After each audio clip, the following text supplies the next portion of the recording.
Assalamualaikum warahmatullahi wabarakatuh. Saya Tasya Indriani Romadona dengan nilai 089 dari kelas Agroteknologi C. Di sini saya akan bahas materi mengenai manajemen sumber daya lahan dikaitkan dengan aspek sosial dan ekonomi.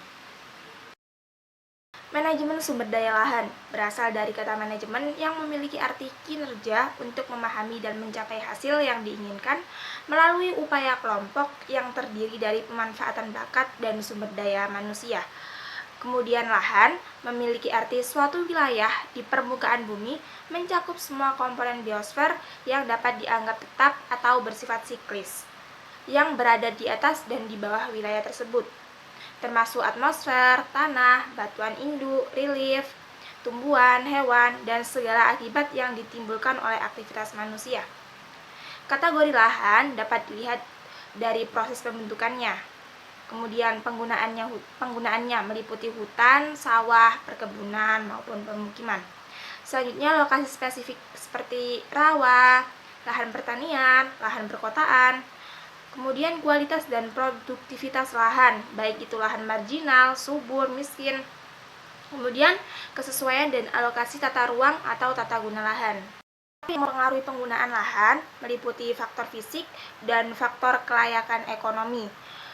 Kemudian faktor-faktor yang mempengaruhi perubahan penggunaan lahan terdiri dari kepadatan penduduk, fisik lahan, faktor kebijakan penggunaan lahan, dan maupun faktor sosial ekonomi. Untuk penggunaan lahan dikelompokkan menjadi 3 kelompok, yaitu lahan untuk tempat tinggal, lahan sebagai kawasan hutan, maupun lahan sebagai daerah pertambangan.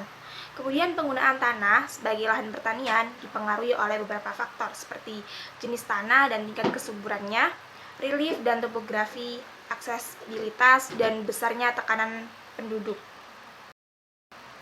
Aspek yang penting dalam bidang pertanian yaitu aspek sosial dan ekonomi, karena kondisi sosial ekonomi meliputi kemampuan sosial ekonomi masyarakat pedesaan dalam mempengaruhi kebutuhan dalam pembinaan keluarga dan membangun pemukiman yang layak. Kemampuan dalam pemenuhan kebutuhan tersebut yaitu kedudukan tertentu seseorang terhadap masyarakat lainnya dalam suatu kelompok atau kelas masyarakat. Kemudian tanah bagi para petani merupakan suatu hal yang penting karena semakin kecil kepemilikan tanah, maka semakin rentan kehidupan petani tersebut. Adanya keterbatasan lahan dapat mempengaruhi kondisi sosial maupun ekonomi. Kondisi keadaan rumah tangga petani tersebut dapat berpengaruh terhadap minat masyarakat untuk bekerja di bidang pertanian.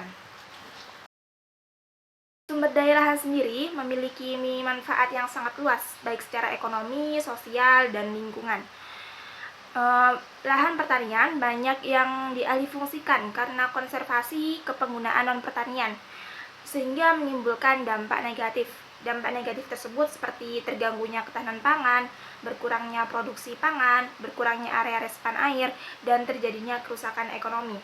Alih fungsi lahan tersebut dapat bersifat permanen maupun sementara. Jika lahan sawah yang beririgasi teknis berubah menjadi kawasan pemukiman atau industri, maka alih fungsi tersebut bersifat permanen. Namun, apabila sawah dialihfungsikan menjadi lahan lain seperti lahan tanaman tebu, maka alih lahan tersebut bersifat sementara, karena pada tahun-tahun berikutnya akan diubah lagi menjadi lahan sawah. Manajemen sumber daya lahan berpengaruh terhadap taraf hidup petani. Seperti saat ini, banyak para petani yang menggunakan sistem penggunaan lahannya dengan 1 kali tanam.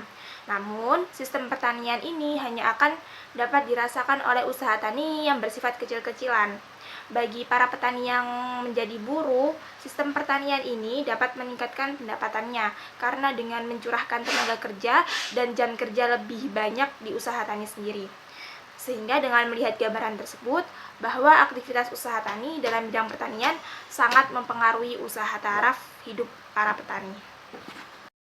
Itu saja yang dapat saya sampaikan, kurang lebihnya saya mohon maaf. Wassalamualaikum warahmatullahi wabarakatuh.